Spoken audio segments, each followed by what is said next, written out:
Bonjour tout le monde. Bonjour tout le monde. Bonjour tout le monde.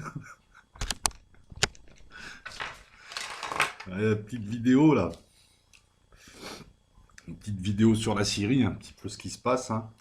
C'est bien parce que je pense qu'on a trouvé notre rythme, hein. Une vidéo par semaine pour la Syrie. Le temps qu'il se passe des choses, mais là ça se passe de plus en plus vite. La donne évolue, hein. La donne évolue. Vous avez vu ce super t-shirt? Il va falloir se calmer. Alors, en préambule, là, depuis que j'interviens sur la Syrie, enfin surtout sur ce qui se passe au nord de la Syrie, puisque c'est quand même depuis 2011 que ça se passe, donc je suis légèrement en retard, je vois arriver toute une flopée de gens que j'espère adolescents, avec des noms turcs. Apparemment, certains comprennent même pas la moitié de ce que je dis, ils interviennent. D'autres viennent pour insulter, etc., etc. Je voulais répondre à certains d'entre eux, notamment à celui qui parle les Arabes, les Arabes. Pourquoi tu utilises le pluriel? Je suis en face de toi, je représente que moi-même. Voilà, j'ai envie de te dire que s'il n'y avait pas les Arabes, ta camelote là, de ton économie pourrie, elle se vendrait pas. Parce que tu crois que les Turcs ils vendent à qui? Tu crois qu'ils vendent des composés électroniques à l'Union Européenne? Tu crois qu'ils bossent avec le CERN? Non. Voilà, donc ton petit mépris pour les Arabes, tu ferais mieux de le garder parce que sans les Arabes, tu n'aurais pas d'économie. Première chose. Deuxième chose, ça me fait rigoler votre nationalisme en carton-pâte. Tous les nationalismes me font rigoler. Et j'ai envie de le dire avec mes mots. Il y a encore 25 ans, tu rasais les murs en Allemagne, mais mec, c'était méprisé. Et maintenant, tu sors ton drapeau partout dès qu'il y a un mariage, dès qu'il y a quoi que ce soit, et elle montrer, à faire nationaliste. Des nationalistes comme vous, on en a vu, on en a toujours vu, on en verra toujours. C'est-à-dire des. C'est pas des patriotes. C'est des gens, en fait, il leur faut quelque chose à détester et faire semblant d'aimer quelque chose. Et ils sont là, en fait, ils se servent de la Turquie, parce que c'est pas contre les Turcs ou la Turquie en général que je m'en prends. Ils se servent de d'une cause pour soit oppresser, soit dire des conneries sur les autres. Donc déjà, vous n'avez pas le mérite de l'innovation. Puis vous me faites penser à toutes ces petites bites, quoi. C'est un petit peu le type qui se fait taper dessus par tout le monde et qui tape ses enfants. C'est un peu ça, ce genre de nationalisme. Que mon analyse soit mauvaise, j'aimerais qu'on me le démontre. Et puis quand des types qui savent à peine lire et écrire me disent que je suis un con, je suis ici, que je n'y connais rien et qui me sortent des liens de télé d'État turc, j'ai envie de te dire, t'es débile profond, t'es débile léger, ça marche comment? C'est un sport, c'est une fédération, vous entraînez le mercredi, il y a des compètes, comment ça marche? Tu me sors un lien, ben, non, mais je prends un gosse, hein, je lui exprime le problème, il va dire, bah oui, tu lui sors un lien officiel. Bien sûr qu'officiellement, la Turquie va pas dire qu'elle a perdu. Ou... Il n'empêche que la donne évolue. Et là, ça me permet de faire la transition. Donc, avec ces quelques cons, hein, ils sont pas nombreux, hein, mais bon. Votre nationalisme en carton, vous le gardez. Les nationalistes, c'est des petites bites. Les nationalistes, c'est souvent des types qui trahissent et qui se cachent. Voilà, c'est de la merde. Voilà, t'es patriote ou nationaliste, c'est pour les Arabes, les Européens. Moi, ce qui me fait rigoler, c'est que votre Erdogan, votre calife en carton, pâte, votre faux stratège, parce que je veux dire, les faits sont là, le mec, tout ce qui touche, il le transforme en merde, c'est le roi merdasse. Moi, je l'aime pas pour différentes raisons, et notamment que cette traite, vous venez parler de traîtrise, mais Erdogan, vous venez parler, alors certains viennent me parler de sionisme, d'autres, mais pourquoi vous me parlez de ça? Erdogan, en 2011, a servi de faire a servi, comme l'Arabie Saoudite, le Qatar et d'autres, a servi de chef de chantier aux Américains pour détruire le monde arabe et le monde musulman. Ça a donné une guerre qui connaît en ce moment un mauvais dénouement. Ça a donné des centaines de milliers de morts. Alors viens pas donner la leçon aux Syriens ou à Bachar el-Assad. Voilà, ton petit calife pourri, il a voulu rentrer dans un combine, dans un braquage. Le braquage n'a pas marché. Ses potes essaient de se défausser sur lui. Et lui, il est là et il continue à pratiquer la fuite en avant. Et en ce moment, tu vois, si je devais choisir une image, il est cerné par tout le monde et il tire sur tout le monde. Puisque, donc, Erdogan, il s'est démerdé. Donc, bon, les Iraniens viennent de bombarder une de ses colonnes sur Idlib, une colonne de l'ASL. D'ailleurs, l'ASL est appelée milice maintenant par la presse française, alors qu'il y a encore un an, c'était des combattants de la liberté. Maintenant, c'est des milices quelconques. Atlantico, par exemple. Ça me fait rigoler le retournement de veste de la presse française. Ce retournement de veste, il est célèbre pour ceux qui aiment l'histoire, lorsque Napoléon a quitté l'île d'Elbe et est arrivé et a débarqué Golfe San Juan, il fallait voir les titres du Figaro qui existaient à l'époque, hein. Déjà à l'époque, on se torchait avec, où on emballait le poisson. Il fallait voir les titres qui, au départ, étaient hostiles. Et au fur et à mesure que Napoléon se rapprochait de Paris, en reprenant cette fameuse route Napoléon qui traverse les Alpes, qui passe par pas loin de Grenoble, là, sur le plateau de la Mure, tout ça et tout, plus il avançait vers Paris, et plus les titres étaient dithyrambiques. Ben là, c'est l'inverse. Plus on se rend compte que l'ASS, c'est un rassemblement de milices dont certaines c'était Front al-Nosra, donc des terroristes, des djihadistes. Maintenant, enfin, on s'en rend compte. Bref. Alors, la donne évolue, bah, c'est simple. Il y a encore 2 jours, alors, Erdogan, apparemment, il est kurdivore. Il y en a, ils sont crudivores. Lui, il est kurdivore. Ces fameux Kurdes combattants super forts, super malins, super intelligents, il y a encore 3 jours, négocié avec Assad pour que l'armée syrienne vienne combattre. Alors, ça, c'est un point très important. Déjà, ça démontre que ces types-là, bon, ben voilà, quoi, hein. Je te prends tes terres et quand il y a un problème, je t'appelle pour que tu viennes m'aider. Déjà. Je rappelle à tout le monde qu'Afrin n'est pas une terre kurde. Je rappelle à tout le monde que ces gens-là ont peut-être libéré des territoires, mais ont chassé des gens de ces territoires, les gens qui y habitaient. Voilà. Moi, j'ai rien contre l'indépendance kurde, mais pas comme ça. Mais je l'avais déjà dit, mais pas comme ça, pas avec des trahisons pourries comme ça. Si c'est pour faire un énième état clochard au milieu, de toute façon, qui tiendra pas dans ces conditions-là. Pour moi, je pense que les Kurdes ne trouveront leur intérêt, les Kurdes syriens, qu'en négociant avec Bachar el-Assad, et puis en restituant les territoires qui leur appartiennent pas. Ils négocient une grande autonomie. Et qu'est-ce que tu veux? Je suis contre les séparatismes et les états clochards. Et voilà. Et pour les amis des indépendances, allez voir ce que devient le Kosovo, par exemple. Ou le Soudan du Sud, tiens. Ils sont allés emmerder le Soudan pour lui piquer le Soudan du Sud. La première chose qu'a fait le Soudan du Sud, c'est qu'ils se sont entretués entre eux. Et on sait très bien qui a piqué la zone. Voilà, je veux dire, il y a des réelles indépendances. C'est pour ça que je reste par exemple, dubitatif lorsqu'on parle Kosovo, lorsqu'on parle de faux pays. Et par contre, je reste prudent lorsqu'il s'agit de vrais pays qui ont eu une histoire et qui aspirent à retrouver leur indépendance. La Catalogne, je ne me suis jamais prononcé. Je sais pas, la Pologne, je comprends que la Pologne se soit récupérée parce que pendant X temps, c'était plus un pays, mais ça a toujours été un pays. Vous voyez ce que je veux dire? Bref, revenons à ce dont je parlais. Donc un accord a failli se produire, mais il a été avorté puisque les Kurdes veulent que les Syriens viennent les aider et repartent. Les Syriens leur ont dit non, vous posez les armes, on arrive officiellement, c'est les terres syriennes, et vous combattez avec nous, mais dans l'armée syrienne. Ce qui est normal, je veux dire, c'est comme en France. Si tu veux libérer, je sais pas, Lyon, essaye de remettre ça dans son contexte et d'essayer de le mettre aussi dans notre contexte. Vous verrez que ce que demandent les Syriens, c'est de la normalité. Donc l'accord ne s'est pas fait, mais ça montre plusieurs choses. Que les Kurdes sont en train de... Ils ont tout mis, ils ont bien résisté, c'est vrai, mais là, ils sont en train de petit à petit de perdre, et je vous dirai pourquoi. Enfin, de perdre, de reculer en tout cas, et de perdre la bataille des collines. Mais ça montre que les Syriens sont prêts à aller combattre la Turquie. Ce que j'ai pas vu depuis 20 ou 30 ans. Parce que jusque-là, même en temps de paix, la Syrie ne voulait pas d'histoire avec la Turquie. Lorsque c'était pas Erdogan à l'époque, je crois que c'était Gül, a haussé le ton et a mis l'armée turque à la frontière, ils l'auront donné au Kalan à l'époque. J'avais trouvé ça un petit peu léger d'ailleurs. Et là, bah, les Syriens sont prêts à aller combattre les Turcs. On va y revenir. Alors les Turcs sont embrouillés avec la Syrie, avec l'Iran, avec les Russies, même si maintenant c'est un peu la bitch des Russes, avec les USA, avec l'Europe. Et cette semaine, ils vont s'embrouiller avec les Grecs en mer Égée. Ils vont s'embrouiller pour des îles qui leur appartiennent pas officiellement. Je veux dire, le droit international ne leur donne pas ces îles. En plus, ils en ont plein. Donc là, c'est genre des patrouilleurs turcs qui rentrent dans... Non, pas des patrouilleurs turcs, des bateaux turcs qui rentrent dans des patrouilleurs grecs. C'est bizarre, l'Union européenne n'en parle pas. Les Grecs ont dû rappeler à l'Union européenne que c'était les frontières européennes et que ce serait bien d'être solidaires, mais on les entend pas. C'est bizarre quand même ces gouvernements-là qui haussent le ton quand t'es faible, t'es le Mali, t'es la Libye, t'es la Syrie. Ces gens-là font les malins, mais dès que t'as une armée ou une structure forte, on dirait des chèvres. Je sais pas, vous ne soutenez pas la Grèce, parce que là, donc Erdogan a provoqué tout le monde, provoque la fuite en avant. Donc il s'embrouille en mer Égée. Les Israéliens maintenant, ils ont du mal à rentrer en Syrie, donc ils se sont vengés sur le Hamas, c'est plus facile. Ça me rappelle Paris qui perd au Real de Madrid et qui font les shows face à Strasbourg. C'est un peu pareil.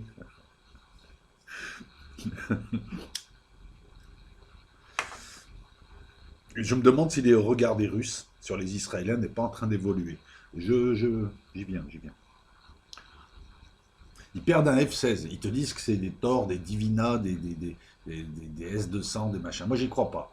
D'ailleurs, il y a l'histoire du S-300 qui réapparaît. Qui c'est qui tient des S-300? On va essayer de raisonner logiquement, hein. Jusque-là, les Syriens n'arrivaient pas à choper un avion, rien.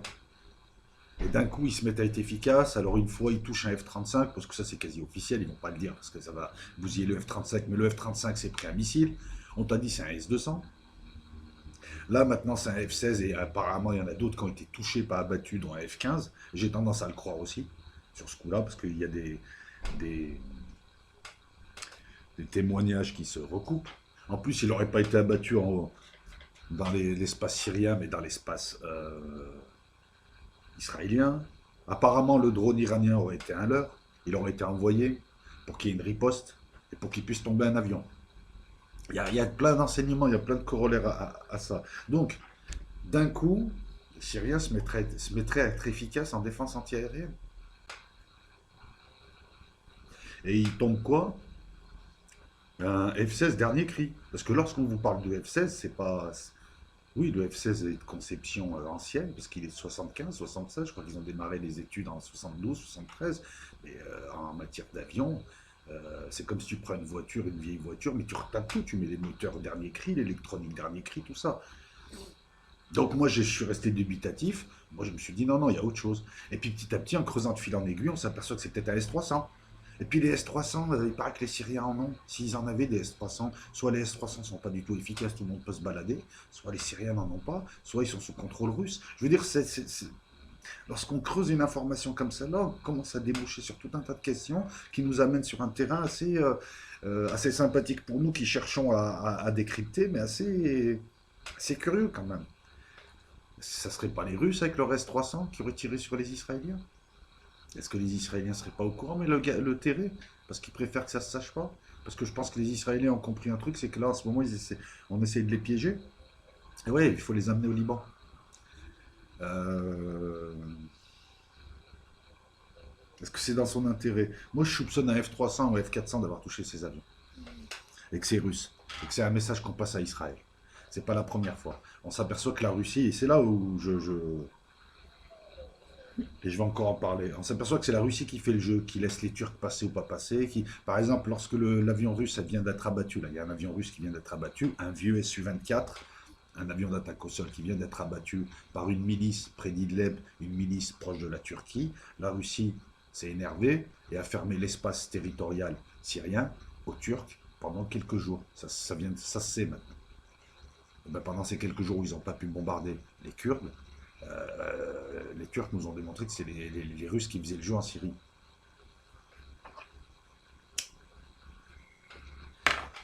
C'est les Russes qui dirigent l'espace aérien syrien. Alors jusque-là, ils laissaient rentrer les Israéliens, puis là, d'un coup, il y a une riposte. Est-ce qu'ils sont en train de leur faire passer un message? Est-ce qu'ils sont en train de choisir leur camp? Est-ce que Poutine ne serait pas en train de se goguiser? En tout cas, je le trouve bien cynique, Poutine, parce qu'on critique les USA, mais je trouve Poutine très cynique quand même. Parce qu'il est en Syrie et il laisse faire. Il fait des affaires avec tous ceux qui agressent les Syriens. Alors il est peut-être là pour protéger la Syrie, mais il en a fait un vassal. Et c'est peut-être pour ça que Bachar el-Assad commence à porter ses couilles, je m'excuse de l'expression, et commence à, vouloir affronter les Turcs, affronte les Israéliens, puisque de concert avec l'Iran, là, ils ont organisé cette espèce de cette embuscade. Moi, la Russie, je comprends pas, hein. Je veux dire, violation aérienne israélienne, incursion turque, vol de la coalition, il laisse faire. Quand il veut pas, il bloque. Il nous l'a montré avec tout le monde, il bloque. Même avec la coalition, quand il leur dit, vous allez pas dans cette zone pendant une semaine, ils y vont pas. Donc, je comprends pas son petit jeu. Quel est l'intérêt pour lui? Ben, peut-être qu'on lui a dit, peut-être qu'on a dit aux Russes, c'est bon, là, vous êtes là pour faire des affaires ou pour nous aider? Pourquoi vous les laissez passer? Et peut-être que les Russes, à un moment donné, là, bah, on est en train de voir Poutine qui devient Gog, quoi, qui petit à petit a uni des gens qui, entre nous, avait tout pour ne pas être unis, et petit à petit, c'est en train de s'orienter contre Israël. C'est le schéma eschatologique, hein, je suis fan de personne là-bas, c'est juste le schéma eschatologique euh, euh, du judaïsme qui est en train de se faire devant nous, c'est-à-dire Gog, Poutine, ça fait 1 an que je vous dis que c'est Gog, qui est en train de le devenir, c'est-à-dire qui est en train de correspondre au portrait robot. Et là, peut-être que là, il veut montrer un peu ses couilles et dire aux Syriens, regardez, mais moi, quand je veux, ils rentrent pas les Israéliens. Parce que jusque-là, il n'avait rien fait. À part le coup de pression qu'il a fait aux Turcs en bombardant les camions d'essence de Daesh qui bricolaient avec le fils d'Erdogan, hein, les Turcs, c'est sympa, hein, Erdogan qui pique le pétrole syrien, le pétrole irakien, mais il faut rien dire ça. Voleur. À part ça, ils n'avaient rien fait, les Russes. Jusque-là, ils faisaient des affaires. C'est vrai, ils n'ont pas sorti leurs bras, si, contre Daesh, contre des. Enfin bon, bref, contre des milices, mais jusque-là, ils avaient laissé faire. Et là, d'un coup, on voit des F-16 qui tombent, des F-15 qui ont du mal, des Israéliens qui disent bon, on appelle à la retenue. Ah, déjà, les Israéliens, ils sont là, on appelle à la retenue. Ça sous-entend qu'il y a un danger potentiel important. Sinon, Israël est bombardé, les gars. Ça veut dire juste qu'ils risquent de perdre des avions. Euh, Est-ce que ça serait pas les Russes qui auraient touché l'avion? En tout cas, est-ce que ça serait pas un Russe avec une batterie S-300? Depuis quand des S-200 arrivent à toucher des F-16? Surtout aussi loin. En tout cas, c'était une embuscade ce drone, hein. C'est reconnu par les Iraniens. Qu'il y avait un drone, que ça a été fait pour provoquer une réaction israélienne pour pouvoir abattre des avions. Pourquoi? Bon, encore une fois, bah, Israël va servir notamment à Bachar al-Assad à porter ses couilles, à dire à tout le monde je suis là. Il n'y a pas que Poutine, je suis là. Les Turcs, vous êtes rentrés, on va se battre. Les Américains, bah, Bachar el-Assad, là, en une semaine, a montré qu'il voulait se battre contre les Turcs, qu'il pouvait se battre contre les Israéliens, même si on ne sait pas qui a envoyé le missile, mais en tout cas, il était déterminé. Il n'a pas peur. Et il voulait même les entraîner dans le conflit. Ça lui permettrait peut-être de mobiliser dans le monde, puisque si Israël rentre en Syrie, il y aura des légions, des gens qui vont se battre, tout ça, tout ça, tout ça. Enfin bon, vous connaissez le pouvoir attracteur d'Israël, surtout dans le monde arabe et dans le monde musulman. Et, il n'a pas hésité aussi à s'en prendre au FDS, à attaquer la coalition. Et bon, les Américains ont bombardé, il y a eu des centaines de morts. Alors les Américains laissent faire les Turcs contre les Kurdes, mais dès que c'est les Syriens, ils les bombardent. Et à 2 reprises, là, ils ont bombardé l'armée syrienne qui essaye sur l'Euphrate, le front Est, de récupérer ces territoires. Et les Américains qui sont là illégalement et qui le reconnaissent empêchent ces gens-là en s'insérant et en aidant des milices hétérogènes qui ne représentent pas la population syrienne. C'est aussi simple que ça. Mais nos amis démocrates ont déjà choisi leur camp au choix à Paris. Donc Bachar el-Assad qui démontre qu'il porte ses couilles, je m'excuse d'expression, mais bon, voilà. En plus, Nasrallah, le chef du Hezbollah, les Iraniens, tout le monde, tout le monde, tout le monde se dit on est prêt à une guerre, on veut faire une guerre. Nasrallah te dit que toutes les frontières sont prêtes et c'est vrai que la frontière libanaise, israélienne, syrienne, depuis 2 ans, c'est état d'alerte maximum, c'est blindé de troupes et ils s'attendent à tout moment à ce qu'une guerre pète. Et on l'annonce à tout moment, elle pète toujours pas, c'est pas plus mal. Hein, pour ceux qui aimeraient voir une guerre en disant eh, tu dis, ça se passe pas, ben, tant mieux. Euh, mais ça sent la poudre, voilà. Je pense pas que ce soit un. Ouais, je pense pas que ce soit l'artillerie anti-aérienne qui tire de manière intense. Il faut décrypter la presse qui raconte n'importe quoi. C'est pas une artillerie anti-aérienne, c'est-à-dire des canons, un canon de 20 qui toucherait un F-16, un Pantsir qui toucherait un F-16, qui a 6, 7, 8 000 mètres d'altitude, un S-200. Là, on n'est déjà plus dans l'artillerie anti-aérienne, on est dans l'anti-aérien, dans le missile, qui toucherait. C'est bien, même, je veux dire, quand tu prends la presse, tu décryptes en toute logique, tu aperçois qu'il y a des choses qui vont pas. Bref, goguisation, hein, on est dans une phase de goguisation, on est dans la phase tous unis contre Israël qui est en train de se faire, tous unis contre Israël, allons lui péter la gueule. Ça, c'est la phase d'après, c'est grosse guerre, au printemps. Et puis après, c'est, je sais pas, c'est ou intervention divine côté israélien. Après, c'est selon, on verra quelle est l'eschatologie qui gagnera, parce qu'à la fin, elles sont en désaccord les trois. Donc sur le front nord, c'est-à-dire à Afrin, ben, c'est simple, hein, il y a un accord manqué parce que les Syriens ont dit attends, je vais pas venir t'aider comme ça, tu me piques mon territoire, il faut que je vienne t'aider. Non, non, tu. On a des premières accusations d'utilisation de chimiques par les Turcs, pas étonnant. Mais là, personne ne va bouger. Alors, c'est marrant parce que là, toute la classe politique a dit à Macron, non, non, parle pas du chimique, on n'a pas les moyens d'aller en Syrie, on va se faire péter les dents. Et depuis, alors tu as Philippe Migaud, on ne sait pas trop, non, mais on est prudent. Vous étiez prudent en 2013? Alors qu'en 2013, le massacre de la Ghouta a été, et la presse n'en parle pas, des instituts, même chez les Américains, tout le monde a prouvé que ça ne venait pas de Bachar el-Assad. Là, encore une fois, à chaque fois que il y a quelque chose qui les gêne, on parle de chimique. Moi, je pense pas que les Turcs aient utilisé des gaz chimiques. Il paraît que ce serait des obus au chlore. Enfin, au chlore, je ne suis pas sûr, mais c'est des obus. Je ne pense pas qu'ils aient utilisé. Surtout que la source vient de l'OSDH. Maintenant, quand les Turcs là, venaient intervenir pour me dire qu'il veut libérer Afrin, mais il veut libérer Afrin de quoi? C'est pas à lui, Dogan. Et puis il attaque des camps, il bombarde des camps civils, et il tue des civils, et il y a des exécutions, et il y a des vols, et il y a des massacres de civils. Et puis il se prend pour qui ce gars-là? Je veux dire, vous vendiez des tapis il y a 20 ans, et maintenant vous jouez les nationalistes, c'est normal qu'ils rentrent en Syrie. J'espère que ça finira mal. J'espère que tous ceux qui sont intervenus en Syrie et tous les faux musulmans turcs là qui soutiennent cette espèce de grosse merde d'Erdogan, parce que c'est une grosse merde stratégiquement. Voilà, il donne encore l'exemple de l'abruti manipulé. Et je le dis comme je le pense. J'espère que vous payerez chèrement. Et puis j'espère aussi que vos familles seront bombardées, tout ça quoi, en Turquie, que vos maisons seront bombardées. Vous verrez ce que c'est la guerre. Parce que pour l'instant, vous ouvrez votre gueule. Après, je trouve que vous êtes très très virulent quand même contre l'Europe, contre tout le monde. Vous vivez en Europe, vous avez fait fortune en Europe. C'est des Arabes qui vous donnent leur argent et vous faites du business en Europe grâce aux Européens. Et vous jouez les nationalistes, franchement. Pauvres types, des beaufs. Je le dirai à d'autres, hein, j'en ai rien à foutre de la nationalité, parce que maintenant ils ont encore repris leurs attaques, là, ici un sioniste, machin, je vous emmerde. Vous êtes des beaufs pour moi, quel que soit votre.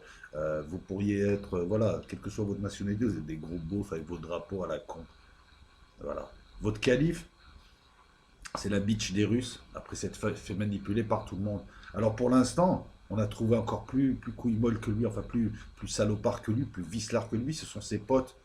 Les gouvernements de l'Union Européenne qui, ah non, non, c'est pas nous, c'est Erdogan, l'islamisme. Alors tout le monde a joué avec l'islamisme, mais bref. Nos premières accusations d'utilisation du gaz chimique par les Turcs dans un village proche d'Afrin, c'est des ONG civiles, c'est l'OSDH. Alors l'OSDH, la presse s'est servie d'une source, l'OSDH, et pendant des années, c'était Dieu, l'OSDH. Dès qu'ils disaient il faisait beau, même s'il pleuvait, il faisait beau. La presse, c'est pareil. Le jour où on fusille, il faut les mettre en premier. Il n'empêche que les Kurdes sont en train de se retrancher dans Afrin et dans des petites bourgades, parce qu'on ne peut pas parler de ville dans ce coin-là, et ils creusent des fosses anti-chars. C'est-à-dire qu'ils reculent dans la campagne. Au bled, ils reculent. Et donc ils se sont mis en ville. Il faut savoir aussi qu'à Afrin, la grande majorité de la population ne soutient pas les Kurdes. Bachar el-Assad, lui, a laissé passer les Kurdes des autres bouts de leur prétendu Rojava. Ah, ce nom de maladie. T'as un abcès? Non, j'ai un Rojava. Voilà. Donc toujours des manifestations, pas peu partout. Ici, tu as des amis du club moustache, là, d'Erdogan, ils manifestent. D'ailleurs, ils sont malins à Marseille. Ils leur ont dit, ah, tu veux manifester, tu manifestes tous les mercredis. Mais sur la Canebière, va emmerder les Arabes. Voilà. Il faut savoir que le consulat turc, il est dans le 8e à des kilomètres, et les mecs manifestent de l'autre côté de la ville depuis des années. Alors j'en riais il y a encore quelques mois, euh, en disant, en relevant cette anecdote, mais c'est comme si à la mairie, ils se sont foutus de leur gueule. Ils ont le droit de défiler, de se poser sur le vieux port comme tout le monde. Tu te balades, tu fumes une clope. Mais le consulat turc, il est de l'autre côté de la ville, donc pour les Turcs, ils s'en foutent, quoi. Voilà. Non, je soutiens pas les Kurdes qui trahissent les FDS. Il y a encore des centaines de morts syriens et qui occupent du territoire syrien. Dites-moi, les Kurdes, vous faites quoi sur l'Euphrate, là, tout en bas, en combattant l'armée syrienne? Dit psychopathe. Je suis ni pour les Turcs ni pour les Kurdes. Quand je vois ce qui se passe en Syrie, je suis pour Bachar al-Assad et les Syriens. Et les vrais, pas les traîtres. Alors, si vous n'êtes pas content, c'est la même chose. Tu peux agiter ton drapeau, tu peux m'insulter, tu peux parler d'eux. Et puis vos petites menaces ethniques, là, vous les gardez parce que moi, j'essaye de parler à des abonnés qui ont un cerveau, pas des arriérés qui sont encore au niveau tribal. Hein, votre tribalisme, vous le gardez. Et puis si vous aimez la Turquie tant que ça, bah, faut aller y vivre en Turquie. Non, mais je le dis comme je le pense, moi. Ben, ils sont tous là, tu sais, ils aiment tous des bouts de terrain, mais personne ne veut y habiter dans ces terrains-là. Ils sont tous ici à sortir des drapeaux de pays imaginaires, à nous faire chier avec ça et tout, mais personne n'y habite dans ces pays. Si t'aimes la Turquie, va habiter en Turquie. Tu parles de l'Union Européenne, tu me diras, les gouvernements de l'Union Européenne sont des grosses tarlouses, puisqu'ils te laissent même malmener les Grecs, ils disent rien. Ils ont peur d'une vague migratoire. Alors Erdogan, Les USA, ils penchent timidement pour la Turquie, parce qu'ils en ont besoin pour les détroits, pour leurs stations d'écoute, pour tout un tas de choses. Les Russes, qui sont aussi cyniques que les Américains sur ce coup, ils pensent Turkish Stream. En gros, Erdogan, en ce moment, il est en train de faire le barbeau. Mais, je poursuis. La France, bah, ils ont haussé un petit peu le temps, tu sais, ils ont voulu faire le coq, le gouvernement Le Drian, et puis il s'est excusé dans la semaine et on les a plus entendus parler aux Turcs. Donc, les Allemands, les Allemands, la seule chose qui les fait chier, c'est des gros hypocrites, les Allemands. Les Allemands, c'est des types qui peuvent te massacrer, mais qui après veulent toujours passer bien, tu sais. Ça, c'est certaines personnes, tu sais. Passer beau. Ce qui les emmerde là, c'est que c'est des chars allemands qui sont en train de sauter, des Léopard 2, qui ont une faille d'ailleurs, qu'utilisent les missiles anti-chars des Kurdes. Parce que les Turcs perdent des. Militairement, c'est pas ça non plus. Tu sais, vous faites les beaux avec votre arme en carton, mais militairement, encore une fois, c'est comme à Elbeb, quoi. Beaucoup de pertes. Et, de manière poussive, vous allez prendre un truc que j'aurais pris moi avec ma grand-mère et ma tante en 3 jours.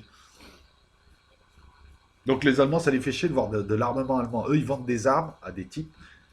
Dès que ça se voit, c'est. Ah, on est écolo, hein. On est des grands libéraux. Nous, on accueille des migrants avec des nounours. Ouais, tu comprends. Donc, il faut pas que. On est des. Hein, voilà, il faut que ce soit Erdogan, le salopard, pas nous. Hein. C'est toujours pareil. Hein. Tu sais, ils utilisent toujours des petites mains. Et puis après, la presse, c'est pour mieux se défausser. Hein. Parce que tout le monde a. Même les Allemands, qu'est-ce que vous faisiez en Syrie? Vous avez brassé avec les islamistes. Mais bon, comme vous avez un peuple de gros cons, je le dis comme je le pense, parce que c'est un peuple de xénophobes en général, de toute façon, ils préfèrent écouter la voix officielle. Hein. Puis moi, je suis complotiste. Mais bref, mais vous avez, le gouvernement Merkel a une part de responsabilité quant aux attentats qui a frappé l'Allemagne pendant 3 ans. Alors, au lieu d'aller faire les xénophobes avec des gens basanés que vous ne connaissez pas, surtout dans d'autres pays, essayez au moins un petit peu de. Les autres pays européens, je parle des gouvernements, ben, ils flippent que Erdogan leur lâche 3, 4 millions de migrants de crève-la-faim qui montent. La Grèce subit les provocations actuellement. Donc Erdogan fait chier tout le monde. Mais ça, c'est pour les nationalistes en carton là, qui soutiennent Erdogan. Mais ça, c'est une stratégie mortelle, ça. Il fait chier tout le monde là. Il en a fait des ennemis mortels. Dès qu'il a un genou à terre, il lui tombe dessus. Connaissant un petit peu l'histoire, dès que tu humilies des pays comme ça, ils se taisent. Et à un moment donné, ils vont te mettre un grand coup de couteau. C'est-à-dire qu'Erdogan, tout le monde attend que tu mettes un genou à terre pour te manger. Tout le monde ne peut pas te blairer. Tes anciens amis, tes nouveaux amis, entre guillemets, et tous ceux que tu as attaqués, directement ou indirectement, par le biais d'autres. Et voilà, tu as détruit la Syrie. Et tu as participé à un projet américain. Donc les Turcs, là, nationalistes, venez pas me parler du sionisme, tout ça, parce que l'ami des Américains, c'est Erdogan. Et je te dis, ça finira mal pour lui. Voilà. Euh, Alors, ce qu'il se dit aussi, c'est que les Russes, bon, on en avait parlé la dernière fois, les Russes ont laissé rentrer les Turcs pour que les Kurdes reviennent à de meilleurs sentiments, mais les Américains, c'est pareil. En fait, ils sont en train de dire aux Kurdes attaquer le régime de Bachar al-Assad, parce qu'apparemment, il y a une dissension chez les Kurdes. Il y a ceux qui ont retrouvé la voie de la raison et qui disent qu'il faut mieux qu'on s'entende avec la Syrie et l'Irak. C'est beaucoup mieux pour nous et pour l'avenir, et on aura beaucoup plus de choses pour nous en plus, que de faire ce que nous faisons avec un pays qui laisse tomber les gens après les avoir mis sur le devant de la scène. Là, on parle des USA. Les USA font passer le message écoute, nous, on fait rien aux Turcs. Tant que tu n'attaques pas le régime, si tu attaques le régime, on hausse le ton. C'est ce qui se passe en officieux. Hein. Donc, la Russie, ça les intéresse d'avoir des deux côtés des gens affaiblis et qu'Erdogan s'enlise pour que les Russes apparaissent et l'aident en montrant bien qui est qui. Les Kurdes vont revenir à de meilleurs sentiments. Donc pour les USA, c'est pareil, mais de l'autre côté. Euh, Bachar al-Assad, lui, de son côté, il a démontré qu'il était prêt à affronter, puis il est en train de se remontrer, quoi, de dire que c'est pas Poutine qui dirige la Syrie. L'Iran, eux, ils sont en train de bricoler, et puis l'Iran, de toute façon, ils n'ont qu'un objectif, c'est Israël, leur finale. Israël n'a qu'un objectif, c'est l'Iran, sa finale. Non, mais c'est vrai, le Hezbollah est prêt à l'attaque, donc il est prêt à intervenir du côté de l'Iran. Les Kurdes, donc, ils sont divisés, unis, divisés. Bon, ils se battent courageusement, mais ils ne pourront pas tenir. On va parler du front nord, là, un petit peu, j'ai quelques informations. En tout cas, en ce moment, l'armée syrienne récupère des pans entiers de territoire. Il y aura à un moment donné une grosse confrontation avec ceux qui ne veulent pas lui rendre son autre pan de territoire. Ça va se faire, de toute façon, ils n'ont pas peur, ils sont équipés pour. Et puis pour l'instant, ils profitent de la situation. Voilà. Et je répète encore une fois, le gentil Poutine, il est aussi cynique que les USA. Si vous n'arrivez pas à voir ça, arrêtez la géopolitique. Là, encore une fois, tous ces gens qui ont idolâtré Poutine, depuis le début, je me méfie. C'est un personnage de la pièce de théâtre sur un plan eschatologique. Et sur un plan politique, là, on voit bien qu'il ne vaut pas mieux que les USA. Parce que je te dis, il est en Syrie et il fait des affaires avec tous les ennemis de la Syrie. À quoi tu sers? Alors, Tout ça pourquoi? Ah oui, il a payé son ticket d'entrée, il a remis un sel Bachar al-Assad. Mais c'est une pièce de théâtre, fallait que Bachar al-Assad dure. Enfin, je veux dire, sur un autre plan, sur un autre scénario, c'est une pièce de théâtre, fallait pas que Bachar al-Assad s'écroule. Je vous dis, tout ça ressemble au scénario décrit par les eschatologies. Mais alors, le con de l'affaire, je reviens encore sur Erdogan, c'est Erdogan. Alors bon, pour les... Ce qu'il est en train de s'enliser. Ils lui ont donné un temps donné, il est en train de s'enliser. Alors pour ceux qui me parlent de l'armée turque, comment vous faites pour savoir si une armée est plus forte qu'une autre? J'aimerais que vous me disiez, en comptant le nombre de chars et le nombre d'avions. Grosse armée turque. Une armée, on la juge sur le plan opérationnel et au combat, c'est tout. Voilà. Le coup de la quatrième armée du monde, ça, vous le gardez pour monsieur tout le monde. Mais militairement, tu juges pas. Tu peux avoir une évaluation plus ou moins, mais tu es plus ou moins déçu, surpris. Voilà. Tant que c'est pas au combat. L'armée turque, à deux reprises, elle est intervenue, et je parle de guerre asymétrique aussi, il ne faut pas faire semblant de ne pas comprendre. Elle est intervenue à Elbeb, elle a eu beaucoup de pertes, elle a eu 71 militaires. Je ne parle pas de leurs miliciens morts. Elle a eu 11 ou 12 chars. Elle a mis 3 mois pour prendre une ville tenue par une centaine de types de l'EI. Et encore, elle a été soutenue par des bombardements russes, elle a été soutenue par les bombardements de la coalition. C'est une armée qui s'est enlisée sur le terrain et qui est en train d'avancer doucement, péniblement, au prix de nombreuses pertes. La SL a des pertes, parce que les Kurdes, c'est très simple, pour arriver à Afrin, c'est là où Erdogan est allé s'enliser dans un truc à la con, il ne fallait pas aller. Alors, l'erreur d'Erdogan, c'est très simple. L'erreur, elle date de 2011, il est rentré dans un piège à con. Maintenant, c'est trop tard, c'est comme aux échecs. Ton erreur, c'était 11 ou 12 demi-coups avant. T'es rentré dans une sorte d'entonnoir, maintenant c'est fini. Alors, parce qu'on me dit, mais il n'a pas le choix, et s'il laisse ses YPG à sa frontière. Mais le choix, il l'avait, mais bien en amont, en rentrant dans ce merdier. Et puis à la limite, j'ai envie de te dire, ce choix-là, il l'avait. Parce qu'à un moment donné, il va bien falloir qu'il négocie avec ses Kurdes. Donc il l'avait. Pourquoi il a repris la guerre il y a 2 ans? Parce que c'est le gros blaireau de base qui, comme d'habitude, le gros blaireau nationaliste de base, il arrive, il trouve un ennemi pour unir sa population. Il a détruit l'économie turque qui était florissante il y a encore 6 7 ans. Voilà, la lire chute, l'inflation monte, les commerçants, beaucoup de commerçants se plaignent. Alors peut-être qu'il a 3 partenariats stratégiques. Qui sait, ses clients, c'est les pays du Golfe, personne ne peut se le blairer. Alors réveillez-vous. Mais bon, comme d'habitude, les nationalistes beaufs, avec leur drapeau, leur petite vue à court terme, ce qu'ils veulent, c'est juste comme ça a toujours été des petites bites. Quand tu leur donnes l'impression que c'est des bonhommes, oh, ouais, ouais, ça montre ce qu'est votre vraie nature. Je veux dire, le gars est allé s'enliser pour arriver à Afrin, c'est que des vallées. Tu vas rentrer avec tes chars, tes trucs dans ces vallées, et ben, toutes les montagnes sont tenues par les Kurdes qui ont fortifié les montagnes, qui ont fait des tunnels, qui ont fait des réseaux de bunkers. Tu peux toujours bombarder, tu les touches pas, ils sont sous le sol. Je vous rappelle qu'un bombardement d'avion, si tu prends pas la bombe dans les 10 mètres, dans les 20 mètres, dans les 50 mètres, si tu es enterré, après il y a juste à être enterré pour le souffle. Enfin, je parle des bombes classiques après, bon. Hein, si on est dans le thermobarique, c'est autre chose. Si on est dans le... Bref.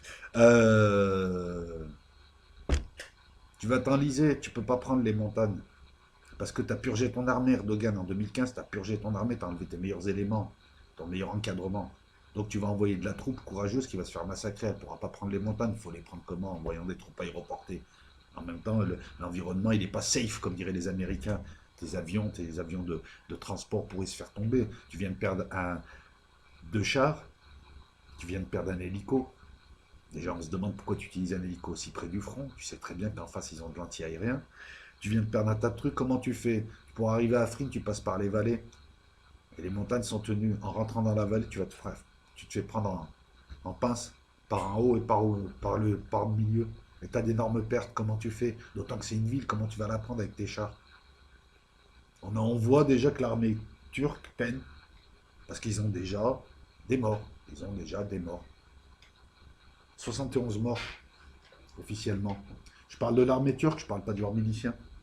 Et puis vos récits de mort imaginaire, genre un Turc mort, 100 000 Kurdes morts, c'est un peu du pipeau. Les chiffres que vous me donnez, les 1300 terroristes, c'est des civils. Ouais, c'est des civils, les, les amis turcs. C'est comme du temps où vous disiez que Bachar al-Assad avait tué 2000 civils, alors que les gars, c'était juste, on leur a enlevé la Kalachnikov, ils étaient en armes. Voilà. Vous, c'est quand ça vous arrange, c'est des civils, et quand ça vous arrange, c'est des militaires. Là, c'était des civils.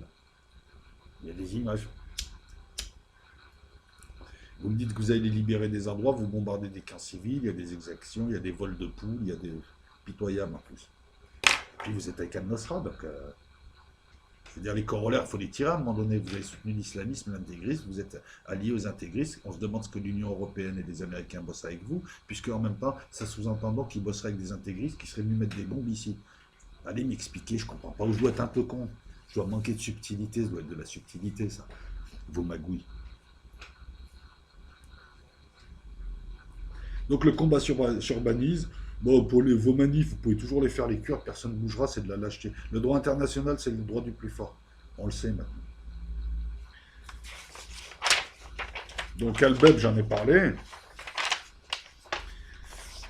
Mais non, les Turcs n'ont pas l'armée à l'heure actuelle pour faire des combats asymétriques. Ils vont arriver avec leurs gros chars, leurs gros avions. Et comme disent pas, c'est une forte armée. Une armée forte, c'est une armée sur le terrain. C'est pour ça que tu as des armées où tu as des types qui sont défroqués, ils enlèvent l'uniforme et ils vont se battre en Irak, en Afghanistan, ils vont se battre un peu partout. Ça forme.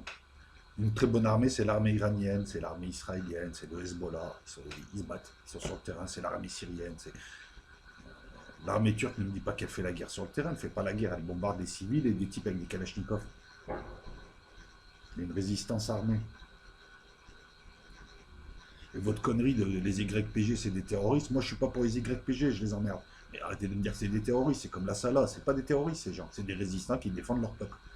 Ah, bien sûr qu'ils commettent des exactions, comme tout le monde. Hein. Bien sûr qu'ils ont fait des trucs. Quand la Salah tuait des diplomates turcs à Marseille, c'était de la guerre, c'est tout. C'était pas. Eh ben là, c'est pareil. L'armée turque n'a pas d'infanterie pour prendre les hauteurs autour d'Afrique. S'ils vont s'engager dans les vallées, ils vont se faire défoncer la tête, c'est très facile à comprendre. Leur aviation, elle aura bombardé. Au bout d'un moment, la guerre, elle gagne au sol. Donc déjà, vous allez vous enliser à Afrin, et puis au bout d'un moment, parce qu'on vous a donné un délai, au bout d'un moment, la communauté internationale va commencer à hausser le ton. Et votre offensive va s'enliser. Et à la fin, le grand gagnant sera, en tout cas, sera pas, sera peut-être pas les Kurdes. Pour ce qui est des Kurdes, bon, ben, ils se battent, hein, on ne peut pas leur retirer. La Syrie laisse passer les troupes, parce qu'apparemment il y a aussi des dissensions entre Kurdes, je l'ai dit tout à l'heure. Il y a une grosse mobilisation, ils sont motivés, puis ils se battent bien, franchement ils se démerdent très bien, là-dessus on ne peut pas leur... Quand les Russes, par exemple, quand les Turcs bombardent, regardez, c'est là où on voit que les Russes font le jeu. Les Turcs bombardent Afrin et une zone. Mais ils ne bombardent pas les lignes d'approvisionnement, parce que les Russes leur ont interdit de bombarder les lignes d'approvisionnement qui passent derrière, en territoire syrien, en territoire loyaliste. On voit bien que c'est les Russes. Si les Russes disent aux Turcs, demain vous ne passez pas avec vos avions ne passent pas. Donc les Kurdes, réveillez-vous, les seuls avec qui il vaut mieux vous entendre, ce sont ceux avec qui vous habitez depuis des siècles, c'est-à-dire les Syriens. C'est peut-être ceux qui vous ont fait le moins de mal. Après, si c'est pour aller me dire, ouais, le père de Bachar al-Assad, un jour il m'a mis une claque, ouais, c'est bon aussi. C'est bien que la région... tout le monde est tendu. C'est pas le pire non plus, quoi. Tu préfères ça ou les gars chimiques de Saddam Hussein, d'Alil chimique. Voilà, donc, j'ai fait un petit peu le point de ce qui se passait. J'espère ne rien avoir oublié. Donc, la situation, 40 minutes, elle est ce qu'elle est à l'heure actuelle. Donc, c'est en voie de goguisation. Ça va péter à un moment donné. D'ailleurs, c'est en train déjà de péter. Turcs, USA, Syrie, parce que là maintenant il n'y a plus d'èche pour faire tampon entre toutes les parties. Et puis à un moment donné, ça va se diriger vers Israël. Voilà. Donc, et si tout ça se produit, ben, moi je m'aperçois une chose, hein, et c'est aussi ma manière de travailler, c'est que j'ai pris une eschatologie, j'ai vu cette eschatologie se vérifier point par point. Et là, c'est pas des gens qui ont fait en sorte que les événements se produisent. Ce ne sont pas des prophéties autoréalisatrices, là, c'est pas possible. Là, on sent que c'est au-dessus, que c'est surnaturel. Et moi, ce que je vois en tout cas, c'est que beaucoup de schémas eschatologiques, des trois eschatologies sont en train de se faire, et que là, on est dans la dernière phase de la guerre de Gog et Magog, et ils vont aller tous se battre en bas là, et puis on verra ce que ça donne. Voilà. Donc j'espère vous avoir un petit peu éclairé sur la situation. Ça ne vous empêche pas d'aller vous faire une idée, hein. Rappelez-vous, ce n'est juste qu'une vidéo, un vlog, c'est mon avis, il y a du travail derrière, mais ce n'est qu'un avis. Sur les faits, bon, il n'y a pas de mensonge, mais allez aussi vous faire une idée. Vous avez beaucoup de sources blanches. Moi, je vous invite, je ne vais pas vous donner de sources là, sur ce coup, mais juste aller par exemple sur des forums militaires. Et à un moment donné, vous verrez des gens qui vous donneront des liens sur d'autres forums. Et petit à petit, si vous connaissez la chose, vous tomberez sur des sites tu as des gens qui connaissent leur affaire, qui ont toujours la petite anecdote, qui a toujours la grand-mère, elle était là-bas, l'autre l'a appelé hier là-bas. Vous aurez des bonnes informations. Ce qu'il y a, c'est que ça suppose un travail. Donc après, voilà, moi ce travail, je le fais, c'est une valeur ajoutée que j'apporte. Je le fais, je le mets en vidéo, mais rien ne nous empêche de faire ce que je fais. Voilà, je dis ça aux gens qui me disent ouais, mais c'est pas ce oui. Ouais, je sais, c'est pas ouais, non, mais ouais, je sais. Voilà, mais bon, ça s'appelle des synthèses, c'est une synthèse d'actualité. C'est pas une revue de presse, c'est une synthèse. C'est-à-dire, tu lis, tu lis, tu lis, tu lis, tu fais un seul article de plein d'articles. Alors que la revue de presse, ça aurait été de voir chaque article. Mais c'est un travail intellectuel intéressant, puisque ça te permet de te faire ta propre opinion, en allant creuser à droite à gauche, et surtout apprendre à décrypter la presse, à décrypter les faits, puis à se poser les bonnes questions. Vous voyez l'histoire de l'avion, je me répète encore une fois, mais quand tu te poses les bonnes questions et que tu as l'esprit critique, c'est-à-dire que tu ne gobes pas, c'est pas je prends, je note, je répète. Il y a un truc qui arrive, je me dis tiens, par rapport à ça, c'est bizarre, par rapport à ci, par rapport à ça. Et en général, tu trouves des trucs qui apparaissent beaucoup plus tard, ou dans les bouquins, ou etc. Voilà. En fait, je me plante rarement en faisant ça. Par contre, le problème, c'est que des fois, tu as une info que tu n'as pas et c'est elle qui change toute la donne. Elle change toute la teinte. C'est comme l'équation, quoi. Tu as toute l'équation, tu as tout ça, mais tu as oublié qu'en rajoutant un moins un, ça change tout le sens de l'équation. Ciao tout le monde. Cette semaine, je ne sais pas si je l'ai dit, mais je le redis encore, cette semaine, je vais encore essayer de sortir au moins 2 vidéos. Je ne sais plus si je l'ai dit ou pas, je m'aperçois que j'ai déjà des vidéos sur la physique quantique. Donc j'ai un dilemme. Donc est-ce que je fais une vidéo sur théorie des cordes, gravité quantique à boucle? Est-ce que je fais tout le cycle quantique au complet et je cache ces vidéos? Je ne sais plus. Et je vais faire une vidéo alors. On m'a demandé des vidéos sur les extraterrestres. Elle est en train de se préparer. Et dorénavant, je vais faire une vidéo. Si tu veux, je vais faire des vidéos où chacun pourra se faire son avis. Comme ça, il n'y a pas de problème. Donc, vidéo extraterrestre. Vidéo. Ouais, pareil. À l'avenir, pas cette semaine, je vais faire une vidéo sur la Lune. On est allé sur la Lune. Moi, j'ai une réflexion qui tient compte de l'élément temps.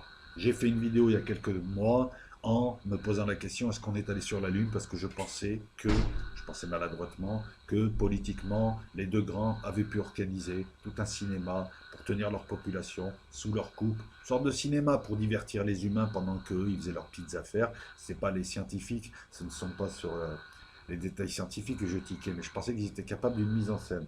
Néanmoins, en lisant les avis de beaucoup de gens, et de gens intéressants, parmi mes abonnés, moi, je doute. Et la première chose que je fais, c'est que je doute de ma version. Donc je me suis dit, attends, là, il y a...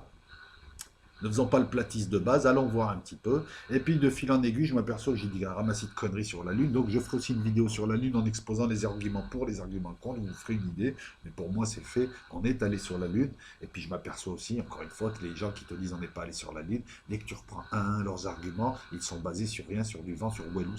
Des fois, c'est des mensonges. On ne peut pas traverser de la ceinture de Panagène. Mais tu sais à peine lire et écrire, et tu es sur YouTube et tu regardes des conneries sur YouTube. Pourquoi? Parce que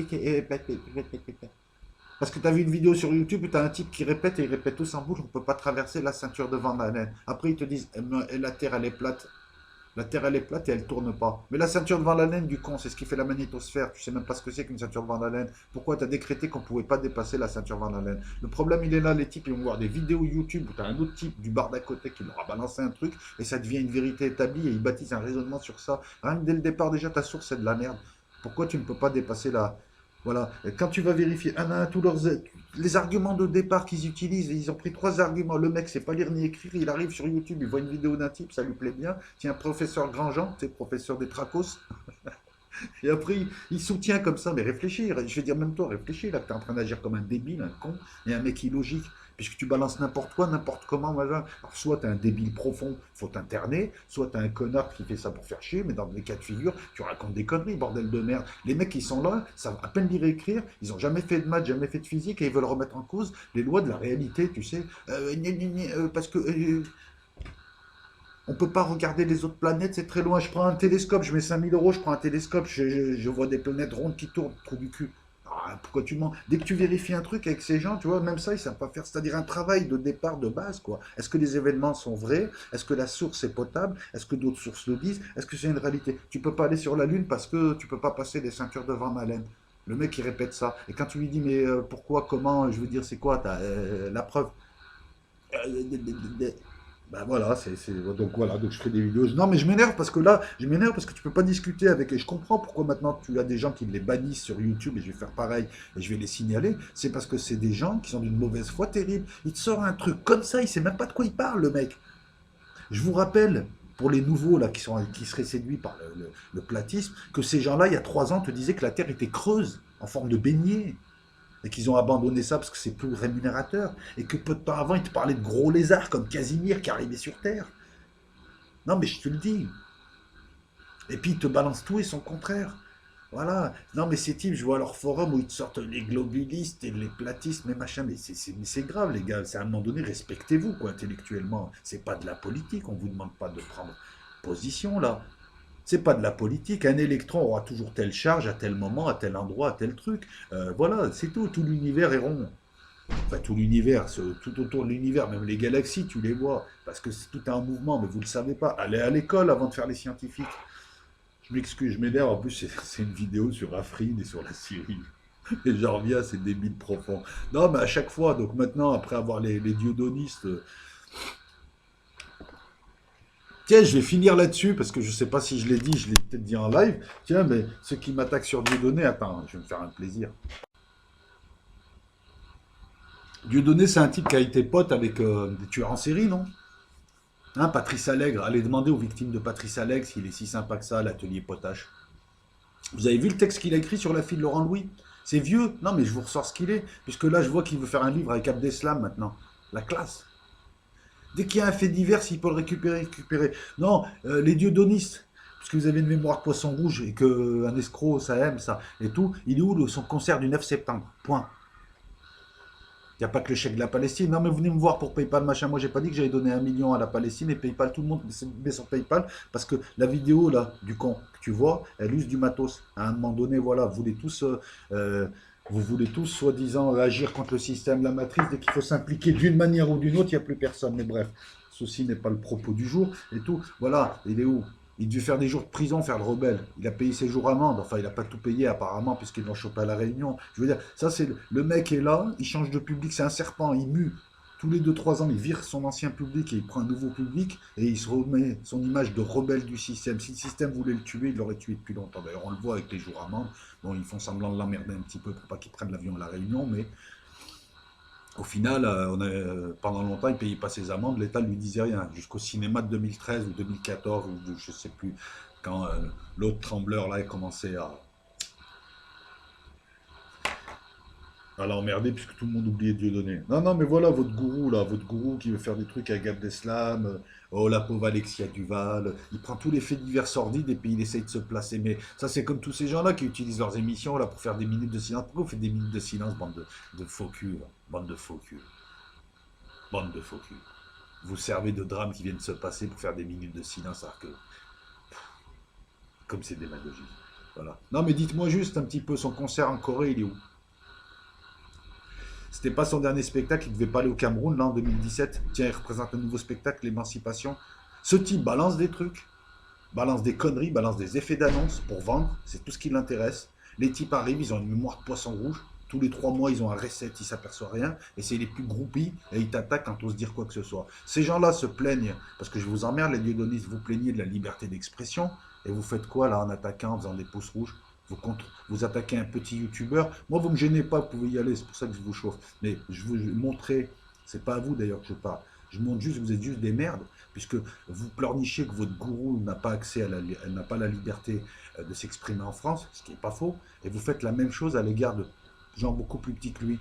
C'est tout. Voilà. Donc si vous n'êtes pas content, passez votre chemin. L'escroquerie de Dieudonné, on la connaît tous et on est nombreux. Et nous, on était là. Attends, t'étais un spermatozoïde, je regardais les spectacles d'Elie et Dieudonné. Et je les voyais à la télé, là. Je les voyais à la télé. Ils me faisaient rigoler. Alors, qu'est-ce que tu veux m'apprendre sur ce type que j'ai vu? Je l'ai vu se transformer. J'ai vu son entourage se transformer. Je l'ai vu devenir ce qu'il est devenu. Alors, arrêtez un petit peu. Voilà. Bon, salut tout le monde. J'ai assez parlé. Je la voulais courte. Tu me diras, elle fait moins d'1 heure. Je la pose immédiatement. Donc, c'était une vidéo plutôt sur Afrine. Je ne sais pas comment je vais l'appeler.